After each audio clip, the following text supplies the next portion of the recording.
欢迎持续锁定新闻大白话，我是黄运成。首先来为您介绍这一节国际话题的来宾，第一位是我们的耶鲁政治学博士郭正亮，大家平安，以及前空军副司令张云挺将军。主持人好，大家好。还有时事评论员胡文琪。运成好，大家好。好，来看到亚太的第一岛链现在正面临天灾还有地缘政治的一个大地震。来看到了菲律宾南部竟然发生了7.8的强震，造成了很多人的这个罹难。这个是1990年来最猛的。就是在今日上午的时候呢，发生了7.8的强烈地震。目前呢，至少有5人罹难，多人受伤了。菲律宾知名的素食 Jollibee 就这样子直接在猛烈的摇晃下不堪负荷，瞬间倒塌，现场是浓烟四起。另外呢，在民宅呢也是出现了大面积的这个外墙崩塌还有塌陷等等的毁损状况。还有呢，学校它3楼也是直接跟这个2楼也是跟刚刚的素食店一样呢，直接就崩落变成了1楼。那么学生呢也是四处的仓皇逃生往这个空地来避难。一旁的铁皮屋的屋顶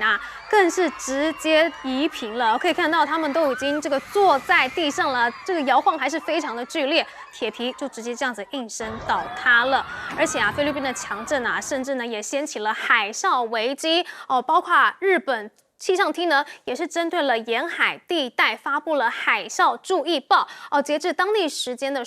中午12点，一共有这个是百千万10万18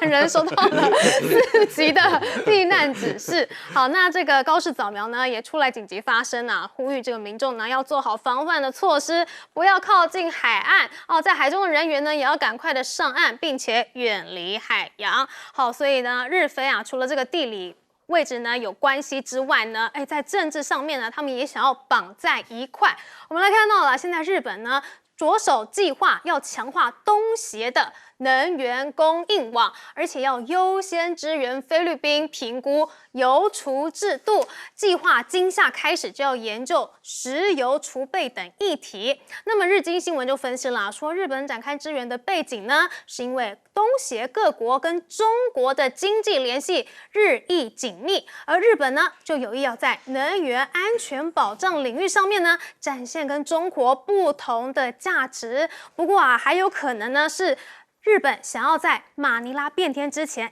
赶快先谈定一些事情吗？我们来看到日菲日前呢是升级为了全面战略伙伴关系，那双方呢也启动了专属经济域大陆棚海洋边界划定谈判。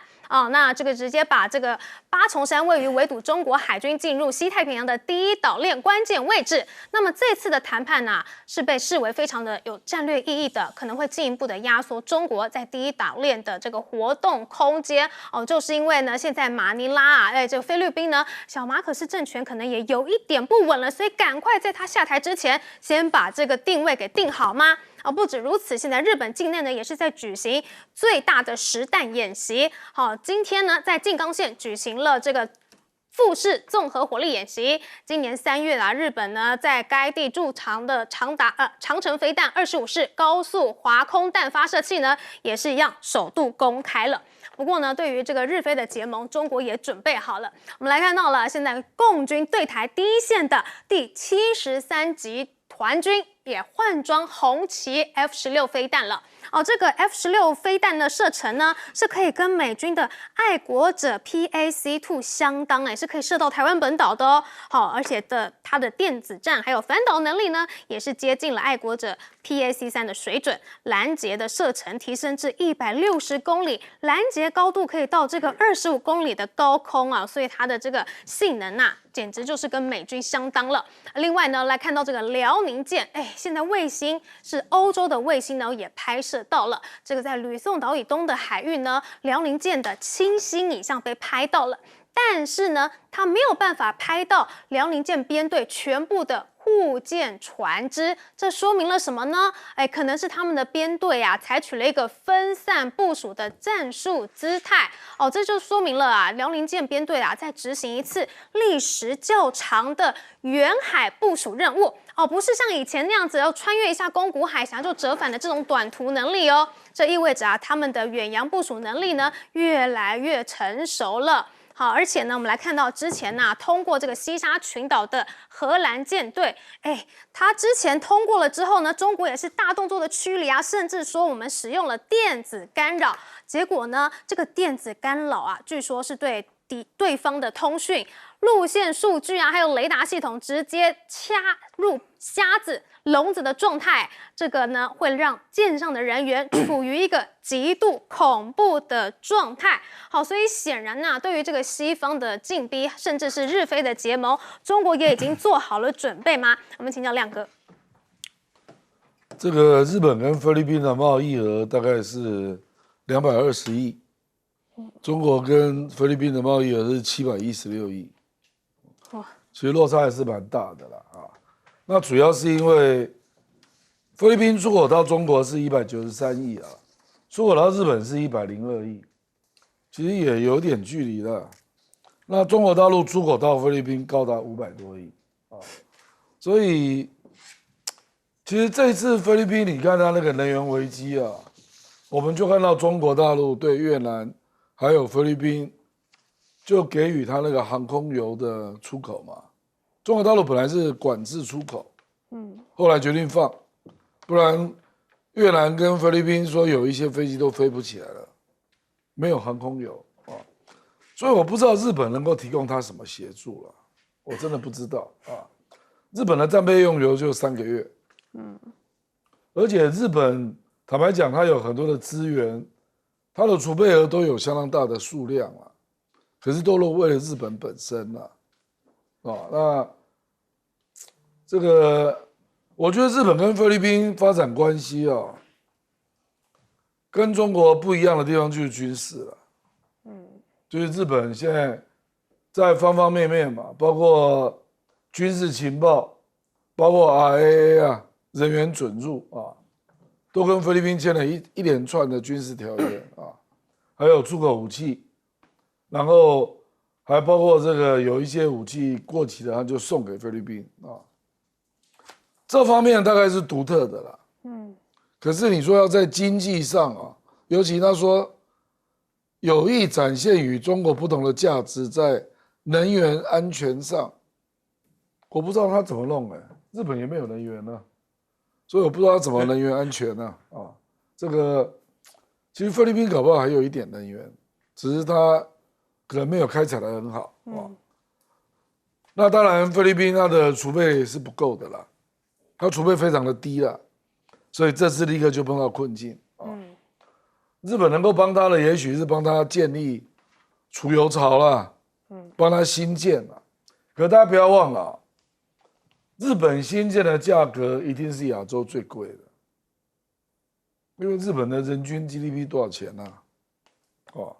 这也是，所以我不知道我觉得这次我们是看到日菲在划分这个我们台湾的东海域嘛那我觉得这个是日本主动的啦，不是菲律宾因为对菲律宾好处有限，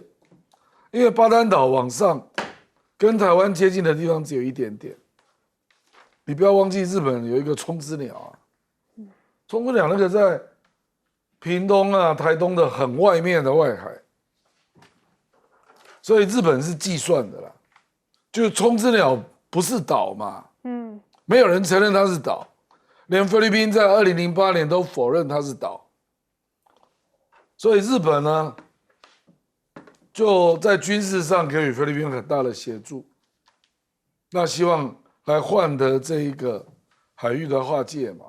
那这个就建立全世界第一个例子，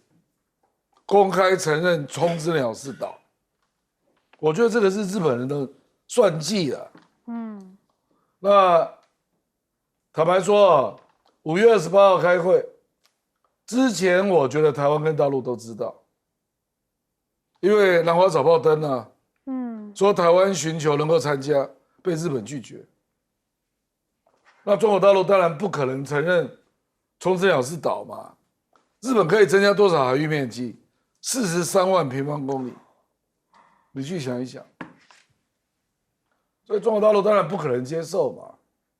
所以我觉得这是一个很特殊的事件不然照理讲，这个海域日本人早就想化了啊，可是没有一个国家愿意跟他谈呢啊，所以我是觉得日菲的合作，未来恐怕值得注意，主要还是有关那个相关矿产能源的采取啦。那日本可以协助啊，可是真的在贸易上啊，我觉得日本的东西广义讲还是比较贵了，因为它人均很高嘛，所以在亚洲地区啊，能够让菲律宾觉得合作上可以得到很大的利益啊，我坦白讲还是中国啦，可是小马可是搞翻了嘛，这没有办法。所以日本这样子的豪赌，真的能够把这个菲律宾紧紧抓牢吗？请教张将军。日本他在演习的时候展示这个254的我们叫做高超音速的滑翔弹，应该它是滑翔，或者可以在大气里面这个高速滑翔，大概它的是算在5倍音速以上，而且它会变轨。那日本应该来讲，它平常的时候在演习的时候，以前最新型出来的，它原则上不要用于演习。那它现在刚出来的，它就开始应用于演习了。而且这个是高速滑翔弹呢，是属于攻击的武器。那以前的时候，日本它都是守势防卫来拦截，那现在的话展示是攻击的，这个有点类似比美国的战斧巡弋飞弹打低空，它是属于在高空不一样，它来搭配。像美国买战斧自己去发展高空的攻势的这方面的武器装备，那在演习来做应用，表示说日本在这个军事上的这方面的作为跟他的野心，可以看他就要展现出来，日本跟以前是不一样的，以前是专守防卫，现在攻守一体，可能也走上攻势上的作为，所以这一次在演习之中就来做验证，复式演习来做验证。那中国大陆呢，这一个红旗16F 啊，这个是类似，就是我们讲到的，这是中程的这个反导系统，专门是打这个弹道飞弹，还有甚至可以打飞机，然后也可以打巡弋飞弹。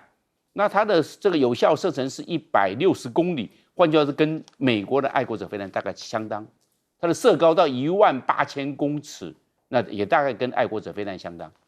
它是末端拦截，那末端拦截的话，到最后阶段，所以前面的话，它可以拿其他的系统来做拦截，然后末端交给红旗16，还有红旗9，还有红旗7，已经到最后面了。到最后面那个只是到20公里到40公里的这种作战半径的话，那就交给红旗7跟红旗9来做最后的。所以还是有这一层，它只是把红旗16向外做延伸，然后变成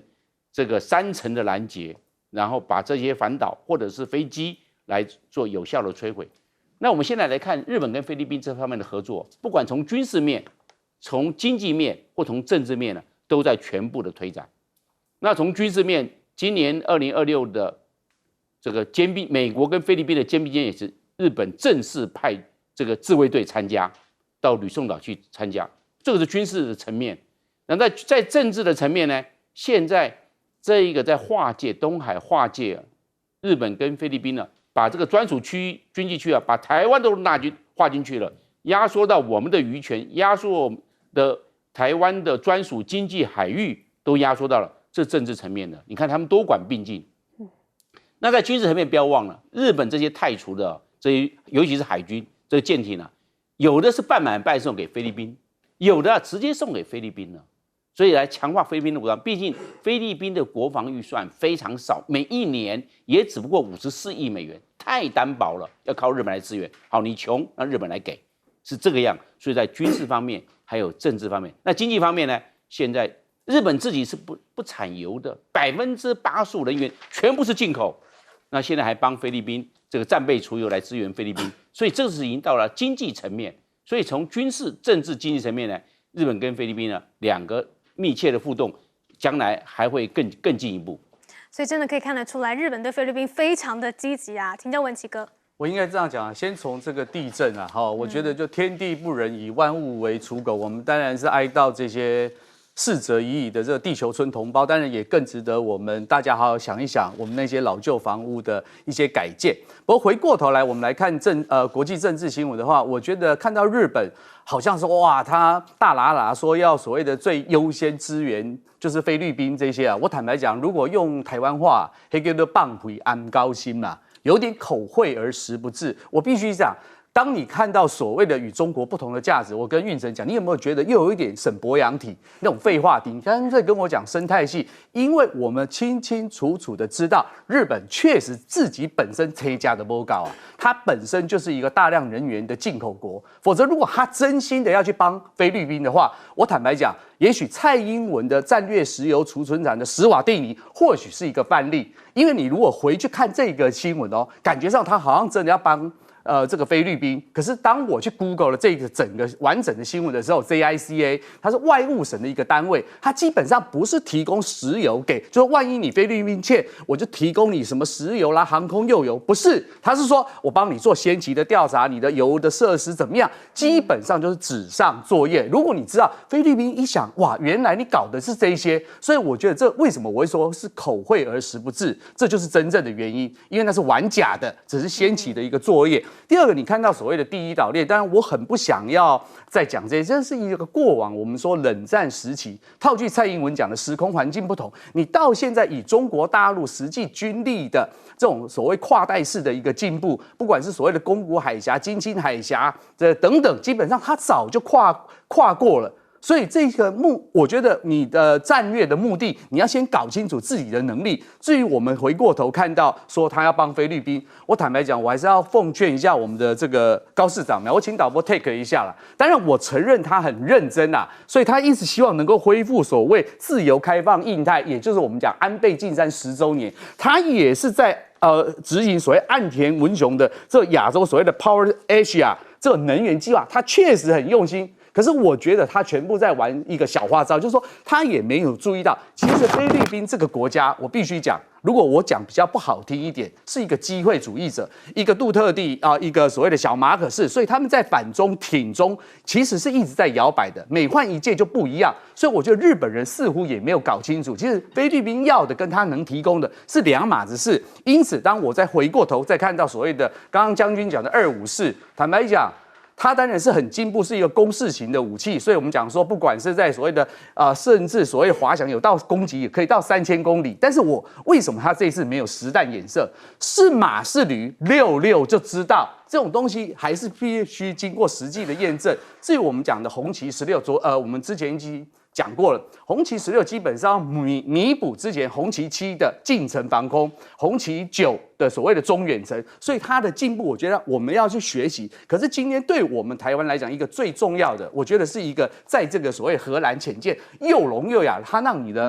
雷达秒不到，你的通讯中断。那为什么我说这个值得大家注意？这是南华早报第一次首度公开，其实他之前在做，但是他第一次说我主动的用电子反制。所以换言之，接下来对于这种所谓侵犯中国大陆沿海、近海的所有的其他的国家，我觉得这是一个里程碑。好，我们看完这个亚洲的局势，现在来看到中东。现在中东的停火已经完全的告吹了吗？因为伊朗呢，因为黎巴嫩贝鲁特遭遇袭击了之后呢，也对以色列来发射飞弹进行报复。这个是美伊4月停火以来，今天首度以色列的空袭警报大作。那么以色列的军方呢，也去致力拦截来自伊朗的大批飞弹。好，除了以色列之外呢，像是伊朗伊拉克还有叙利亚，通通都关闭领空，让这个紧张的情势是急速的升温。而我们也看到了伊朗的革命卫队呢，也发布了最新影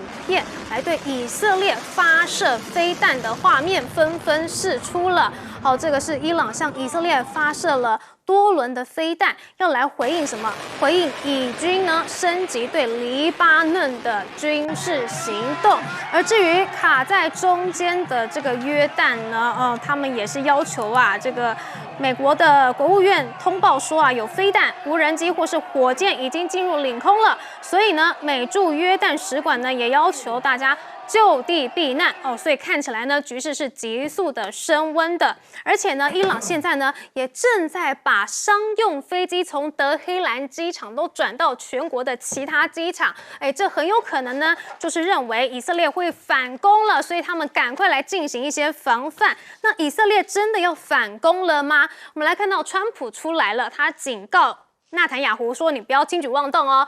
这个是川普在接受专访的时候展现得很强势。他说啊，针对华府跟伊朗可能要达成的任何协议，纳坦雅胡都别无选择，只能乖乖接受，还说是我说了算。结果呢，以色列当然忍不住啊，伊朗都打来了，我们的防空警报都大响了，他就在深夜的时候又去空袭了伊朗的中西部。这个是以色列的国防军证实的，说对伊朗的中部还有西部地区来发动空袭。那么首都德黑兰也传出了巨大的爆炸声响。但是刚刚川普是怎么说的？川普说他在这个发文空袭之前呢，还致电给纳坦雅胡，明确的要求以色列不要进行报复行动，避免战事升级，破坏我们正在谈的和平协议进程。结果呢，很显然的，纳坦雅胡完全没有在理川普啊，跟川普说的是我说的算，差很多。而且不仅如此哦，现在也被发现了啊，其实呢有8架美国的空军空中加油机升空了，这难道不是美军在偷偷的支援以色列吗？而且啊，伊朗呢也说啊，他在这个以色列袭击期间呢，又拦截到了美军的 MQ-1 侦察无人机，好说那个时候啊，他们正在监视伊朗飞弹发射场所以这到底是美国的双面手法吗？一边叫他不要动，但是一边又偷偷的支援以军吗？但是很显然啊，现在比较急着停火的、下台阶的还是川普。现在川普甚至提出啦，说他不介意跟伊朗的最高领袖穆杰塔巴来进行会面。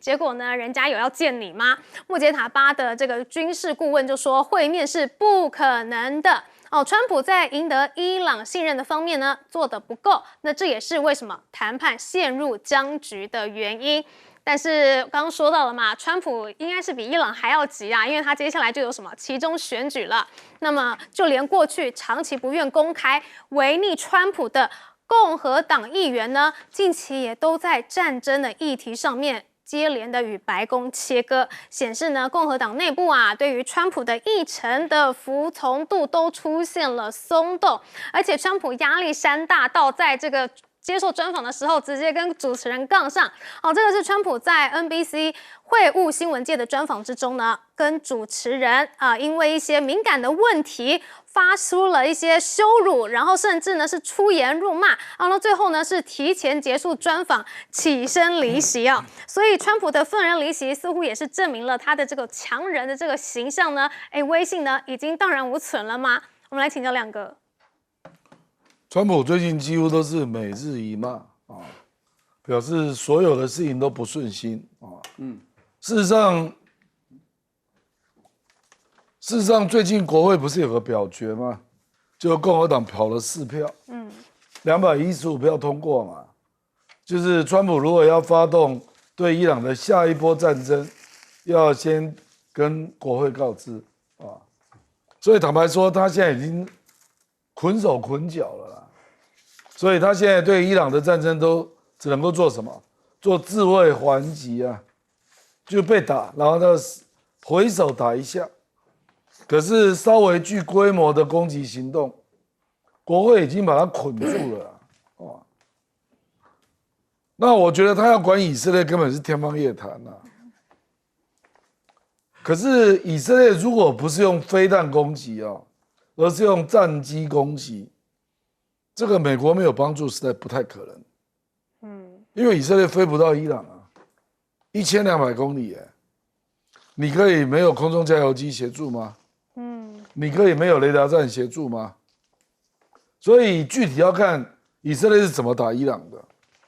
如果中西部它是用飞弹，那大概可以理解。可是以色列这种长程飞弹不多，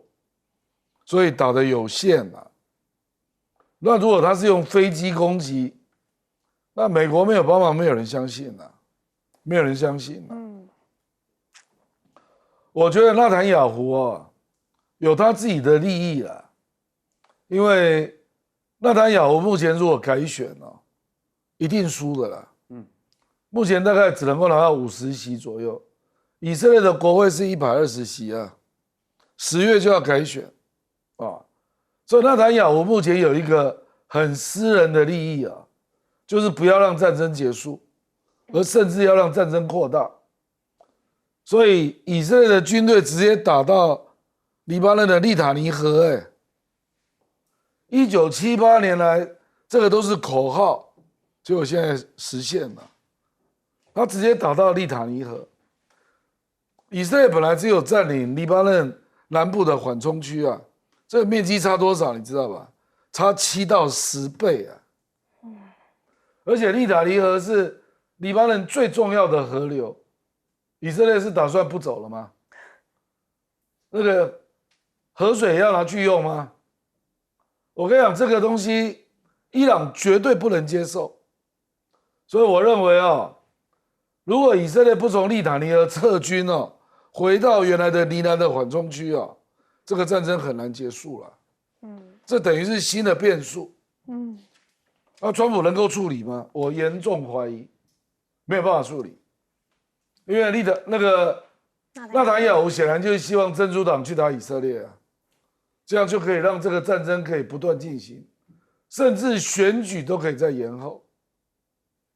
所以川普你现在碰到的纳坦雅胡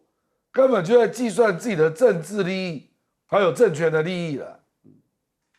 所以你美国用训令的方式有什么用？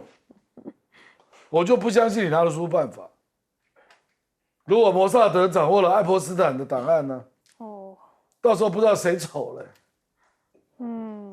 所以这样的情况之下，美以同盟已经决裂了吗？请教张将军。那现在美国的 MQ-1 现在跑出来了。MQ-1 在美国已经算很久没有听到了，已经好像退休了吧？都用 MQ-9B 死神无人机那死神无人机在这次伊朗战争，还有前面的在这个也门的胡塞组织在红海的，总共加起来被这个也门胡塞组织还伊朗总共打下了将近30架。MQ-9B 可能数量不多了，所以 MQ-1 跑出来了。那 MQ-1 很容易被击落，因为 MQ-1 它的巡航速度更慢，大概就是时速就160公里。那么慢，在这无人机在空中这样飞那么慢，然后对伊朗的军事设施来实施侦察，很容易就被打掉了。它也是螺旋桨，速度慢。那现在 MQ-9B 不派了，大概消耗太过了。那现在被 MQ-1 跑出来了。那 MQ-1 如果再继续打下去，原本已经退休，它起风之后又可以再使用，那只是做侦察。它这个虽然是察打议题，但是原来它做侦察用，把这个在波斯湾沿岸的伊朗的雷达站、伊朗的防空飞弹机动的，它掌握。因为如果是要真的要报复性的打击，因为伊朗的机动它会跑到预备阵地，跑到野战阵地去了。那这个到底在哪个地方？靠这个掠食者就是 MQ-1 的这无人机，所以这只是被打掉了第一架的 MQ-1，那以后会不会还陆陆续续可能也会被打掉？因为它重新起风投入战场。那现在包含美国、包含伊朗，也包括以色列3个都搭不在一起。以色列是想打，根本都不想谈，所以以色列在黎南地区或者对伊朗，他就是打。纳坦雅胡是不想谈的。美国刚好相反，美国想谈不想打。以色列想打不想谈，美国现在是想谈不想打，都说已经要签协议了，跟伊朗要签协议了，结果那个结果签不下去，所以没有交集。我们看伊朗他不怕打，伊朗耐打，所以伊朗他也不怕，所以3个都不一样，所以都在一起想要让他们签这个和平协议这或者停战协议蛮困难的，因为3个立场南辕北辙，几乎没有任何交集，所以只能相互下去。那现在以色列跟伊朗也只报复，那伊朗就拿这个导弹或者是无人机去炸这个以色列，以色列就拿派战机还有派这个导弹发射导弹对伊朗，反正就变成报复战。那伊朗也耐打，以色列不耐打，因为伊朗很多都地下化、山洞化，要炸到这个表面的这些基阵地的话，这些阵地，问题它会跑。那真正炸到了，有的时候是假目标，是伪装的，是我们讲到的，它可能是一种隐蔽、掩蔽的、分散的，所以以色列的这些的禽兽作为要非常的积极，要不然呢，伊朗它的战损有限，因为它是机动的。那现在，那美国跟伊朗呢，那就变成这个零星的冲突。那个只要是美国炸到了伊朗的，不管它岛屿也好，这哈尔克岛的设施，或者是这些关通系统雷达站，伊朗也做报复。而且伊朗是有节制、有限制的报复，不是无限的大规模报复，伊朗也不会。所以伊朗他会来抓这些适度的一个适当的情况，他自己会来做一个衡量，要对哪些，尤其科威特会比较倒霉，因为美国住在中东地区最多的驻军就在科威特，超过15000人了。那换句话说，有很多美军的飞机起飞的也从科威特的这个军用机场起飞。所以科威特是重点，其他在阿曼也好，或者是在卡达那次之，阿联酋也要次之，因为这不是美军的主要基地。所以这样来看的话，想要达成这个美国跟伊朗达成这方面的协议，或者要伊朗放弃这个浓缩铀做或核武的研发，我认为困难度蛮高的。最重要的，三方都没有任何交集。没错，现在美国跟伊朗算是小打小闹，但是以色列就打得非常认真了，而且这样看起来呢，以色列跟伊朗都完全没有要理川普的意思哦。我们请教文琦哥。我觉得我们一直在谈这个所谓的美伊战争，我必须讲哦，伊朗的最近到今天为止的表现实在令我有点惊艳啊。我当然不能说百足之虫死而不僵，但是从美国川普一直讲说已经把所有大部分9成8、9成5的军力都废掉了，你看伊朗还是能够持续的出手，很显然他们的战略判断是失准的，所以我说我对于这个伊朗的这个战略的能力包含他们现在弄的恐怖平衡，包含到现在竟然都还能够打下所谓的 MQ-1， 我觉得伊朗的战力确实令我们惊艳。但是回过头来讲，当我看到了这个川普说他要求这个纳坦雅胡全部由我做主，我说了算，我开始怀疑，我跟这个运神讲，前阵子有一个新闻他的私人医生叫做波恩史坦他常常在吃这种低剂量的这种雄性秃，就我们讲的柔配用他的生发水。我觉得川普的脑袋真的有点出了状况，我不晓得是不是涂了太多还吃了太多，否则他之前不是弄了一个 AI 图，他是天主，否则你很难想象一个状况下，对于以色列来讲，刚刚我们讲了，因为不管是他自己的贪腐丑闻，包含他的国会的选举，他过不了关，他为了保护他自己，我坦白讲，套句我们中国人讲的话，他现在就是阳奉阴违嘛。我接到你川普的电话，我就跟你嘘寒问暖2句，敷衍你2句，因为对他来讲，现在是怎么样？老子都不老子了，你知道吗？因为对他来讲，真正生死存亡对他来讲是以色列自己，所以我觉得他高估了自己。所以我认为川普大概现在如果午夜梦回会后悔，他会想说，当时候的第一任为什么在伊核的6方协议，他要把它废掉，搞成现在自己是变成这么的一个狼狈的一个状况下。因此，我们回过头来看，他说现在是不是有没有可能希望能够跟穆杰塔巴能够见面？你到底在讲些什么？对穆杰塔巴来讲，他怎么可能现在在可预见的未来都没有见面的可能？因为不管是美国的情搜、以色列摩萨德的一个能力，记不记得有时候他们从你发言背后的那个所谓的岩石的纹路都可以找得到你。穆杰塔巴在不管他现在受伤的状况、复原的状况如何的状况下，怎么可能他会现在跟你美国谈？如果我出来，我跟你讲，也许我们那个程咬金的以色列又跳出来，又先把他给炸死。所以对于穆杰塔巴，他不可能再去犯这个所谓的致命的错误。至于我们看到川普目前的一个状况，我必须讲。包含我们看到刚刚亮哥讲的，不管是他们的共和党议员的倒戈，一个指标性的人物，连他之前的第一任的副手这个彭斯副总统，其实最近也跳出来反对我们川普，所以我觉得川普的这些更小灯熊体不能够理直气和的反驳那个所谓访问他的这个记者。如果你真的有本事，你讲的是真的，你应该勇敢直球对决那个所谓主持人就发言不对的地方。可是他拔麦走人，各位，这就叫做心虚底气不足。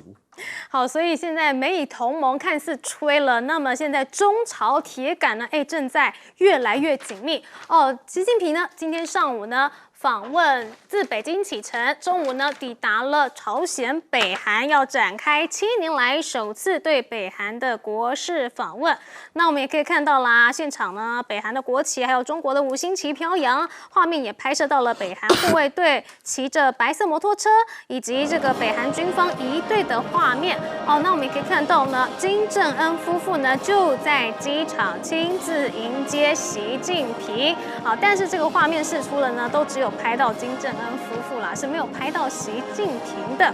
但是呢，习近平此次的陪同出访人员有谁呢？还包括了习近平的夫人彭丽媛，还有中共中央政治局常委、中央办公厅主任蔡奇，以及中共中央政治局委员、外交部长王毅等人的。好，那么在习近平抵达平壤展开访问行前发文的时候呢，还特别去指责美日。那么韩媒就说了，这是要暗停北韩去强化核武。好，这个是北韩的劳动新闻刊登题为“继往开来”的文章说呢，这个习近平在文中呢强调要跟北韩来进行战略沟通与合作，愿共同推动全球的多极化。那另外呢，中国、俄罗斯还有朝鲜这3个国家的同盟态势越来越显著了，因为我们知道5月中的时候呢，俄罗斯总统普丁才去访中嘛，在北京峰会的时候呢，双方呢是签署了1.8万字的联合声明，文件有2项内容指向了朝鲜半岛。那么这一次的平壤之约呢，就可以承担了中俄联合声明从纸面共识转化为3方行动的一个角色。好，那现在呢来看到了，不让中国有什么机会更加的扩大，美国也有动作了。美国现在想要干什么呢？想要去买下这个英属的一个战略群岛。好，那现在呢，这个美国跟英国正在为印度洋上面的英属查戈斯群岛的主权问题闹僵。因为白宫计划要收购这个群岛，此举呢可能就会使英国首相施凯尔将该领土主权还给摩里西斯的计划告吹。那为什么要去买下这个群岛呢？因为摩里西斯可是中国跟巴西的盟友呢。好，那但是现在呢，美英的关系也非常的微妙。来看到这个美国的外交政策杂志，它最近竟然出了一篇文章说呢，这个剑桥大学教授给全球的强国排了座次，前3名大家都知道嘛，一定是中国、美国或俄罗斯但是第4位是谁呢？不是印度也不是法国，竟然是英国。好，但是呢，我们知道现在英国的陆军现役兵力已经压缩到不足14万人了。那么后勤补给的短板、兵源的紧张，还有装备更新的滞后、经济一团糟等等的，竟然是把英国列为第4强国。大家就觉得这个不太是一个客观的结论比较像是一种心理安慰。而且来看到了这个英国的军事真的 OK 吗？他之前打造的这个31磅的威尔斯亲王航母竟然是又故障了，首航以来呢就已经遭遇了一系列的问题了。那么日前呢又因为机器故障被迫去停在这个挪威维修。那现在威尔斯亲王号呢位于该地区呢是英国航母战斗群在北大西洋还有北极部署的一个部分。好，那另外我们来看到了，美中角力呢也是出现了在南美洲。我们来看到秘鲁总统的选举呢，周日就要进行第2轮投票了。那么这一次呢是美国跟中国的一个对决吗？因为呢这个我们知道了，这个藤森惠子他呢是比较亲美的。那另外一个对手是桑切斯，他是比较亲中的所以呢，这2派是不是又是有看到了美中的影子呢？而且他们2方这个陷入一个焦灼的状态，几乎是5-5波，一个是50.3%的得票率，另外一个是49.7%，选情是进入了极度焦灼。所以从这边来看可以看到世界上面的美中2大同盟的对抗态势似乎已经是越来越显著了我们来请教亮哥。这个中国大陆访朝鲜我觉得这次成果并不明显基本上没有谈到核武问题，因为金宇镇事先写了一篇文章，说核武问题不是可以谈的，所以他跟美国也不会谈这个问题了。我觉得中国大陆大概就是避免北韩跟俄罗斯走得太远了，那想把它拉回来啊，就说因为这个是中国大陆最重要的邻居嘛，韩战遗留这样的一个重要的缓冲区啊，无论如何还是要拉在手边呐啊。可是坦白讲，北韩跟中国的关系并不好啊，它是倒向俄罗斯的。可是呢，如果没有中国大陆的经济的协助啊，北韩过去这2年恐怕经济是很有问题的啊，包括粮食啊、粮油啊，都是中国在提供啊，所以他也必须做出这个面子。可是真的要谈据理项目，没有办法谈。比如说核武问题，不可能谈啊！我不认为北韩会愿意跟任何国家谈核武，因为它核弹一般估计大概有50到90枚，怎么可能回到原点？那至于川普跟习近平拜托当牵线人，或者是鼓励金正恩来见川普，金正恩也没有诱因啊，因为美国也没有要解除制裁的样子啊。我跟你见面干什么？所以那至于李在明想见金正恩，那太小了。李在明你自己去努力吧。所以我觉得目前这个状态啊，感觉就是既有的中朝友好合作条约续约了，这比较直接的问题啊。那英国那个查克斯群岛，因为我们知道印度洋最重要的那个岛 Diego Garcia。就是这个群岛里面最大的岛，实际上基本上都是美军在用啊，因为Diego Garcia蛮重要的，它可以从这边飞到中东啊，飞到伊朗啊。这次伊朗作战，这个岛就发挥了重要角色啊。这个岛是英国在1965年啊，摩里西斯独立，他硬把人家切出来的，所以他本来就要还给摩里西斯。所以英国打算跟摩里西斯签约啊，说不然你租给我99年啊，那主权还给你了。99年英国要付30亿英镑，这是当初讲好的协议了。那如果现在美国要介入啊，那可能美国就绕过英国，直接去跟摩里西斯谈99年的租约了，可能就变成这样啊。可是要回主权，我认为是不可能的。当然，这个岛很重要啦，因为距离印度洋跟缅甸都蛮近的啊，距离摩里西斯反而比较远啊。可是历史上就是人家的地盘啊，所以我是觉得美国想要抢占主权，我认为做不到了，可是签租约、长约，这个倒有可能。对，花钱这件事情，美国就是做得到了。好，我们休息一下，广告之后马上回来。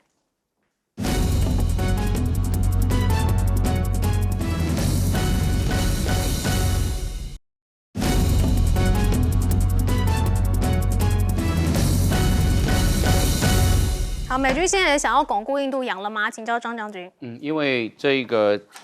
查科斯群岛里面的最重要的那个大岛就是迪亚哥加西亚，所以大家对迪亚哥加西亚比较熟悉。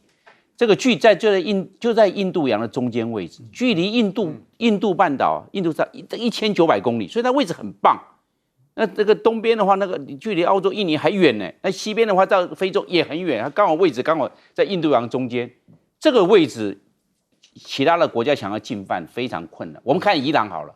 这个迪亚哥加的距离伊朗啊3800公里，伊朗的所有的飞弹都打不到，所以它很安全啊。但是它可以这个地方 B1 轰炸机、B2 轰炸机一起飞就可以打得到，对，它很安全，你还难攻呢。但是它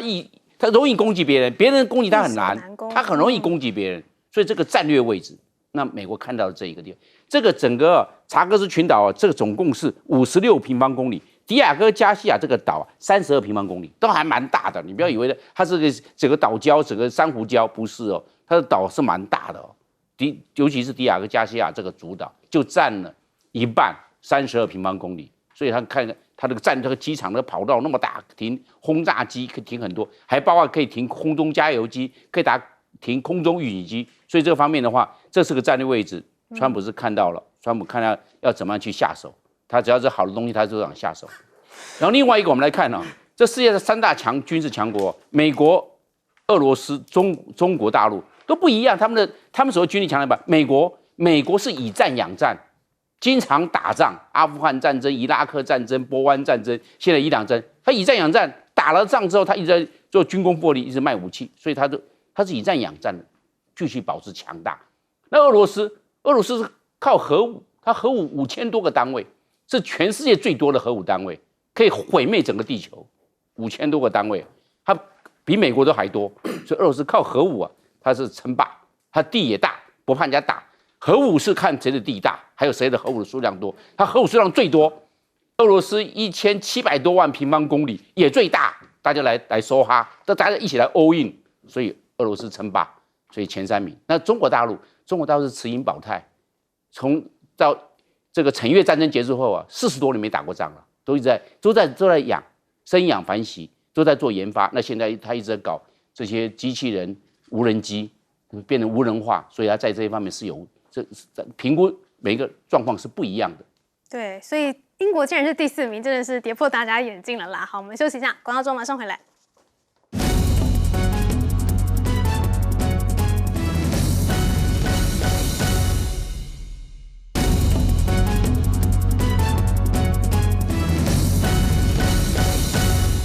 习近平访问北韩，双方会谈什么呢？请教文琦哥。我觉得这个东西要放在国际政治的大架构啦。我觉得你看习近平的一些国际政治的处理的手法，你不得不称赞他啦。一方面，当然我觉得刚刚亮哥其实有提到，因为之前因为核武的问题，其实北韩跟中国大陆确实是有小小的不愉快，所以他后来直接派兵到俄罗斯以后，取得了大量的一个技术，所以对于中国大陆来讲，这个小老弟卧榻之侧，基本上还是要安抚。这个部分我觉得，而且更何况在看到日本，包含我们看到最近的菲律宾的这件事情，日本的新型的帝国主义、军国主义的复活的这个态势，坦白讲，如果跟北韩能够有一个合作的空间，相对的是可以制衡所谓的这个日本跟菲律宾，所以我觉得这是一石多鸟。所以习近平人家是有在用头脑，但是我觉得提醒大家，各位去看一下他们的阅兵的这个策略，还有他们那个整齐的仪式。我要跟运生讲。记不记得我们的赖清德总统到史瓦帝尼那个阅兵的那个画面？你去看一下他们那个拿枪的高度。其实我讲不比不伤害，一比其实你会很难过。其实刚刚亮哥有稍微提到那个我们的那个日菲，我为什么说要讲一下？最后台湾方面为了解套，他是说没有，我们没有被日本拒绝，因为我们连去要求都没有要求。嘿，各个还就为了圆一个谎，会更糟糕。可是今天你看到了中国大陆到北韩，我先姑且不论中国大陆人家大国崛起的那个自信，所谓的4大倡议啊、文明倡议，我觉得对于台湾来讲，其实有一个可以学习的部分。中国大陆也要学习的部分，就是北韩为什么在自己最近他的宪法规定，他不跟南韩统一了？我觉得这个是给中国大陆对于所谓的中华民国，我觉得一个应对进退的一个非常好的模式，也不要一直想说北风跟太阳，不要老是来硬的，这是我对于中国大陆寄予的一个状况。至于我们看到的所谓要收购这个迪亚哥岛，我还是想啊。是普天之下莫非王土嘛？你很难想象一个美国这么没有安全感，非得搞到这样。套句琉球，他可以用行政管辖权，还用买的吗？对于川普的个性，我够挨背吗？我是在保护你们，所以我觉得这件事情，我看到美国国势的衰弱，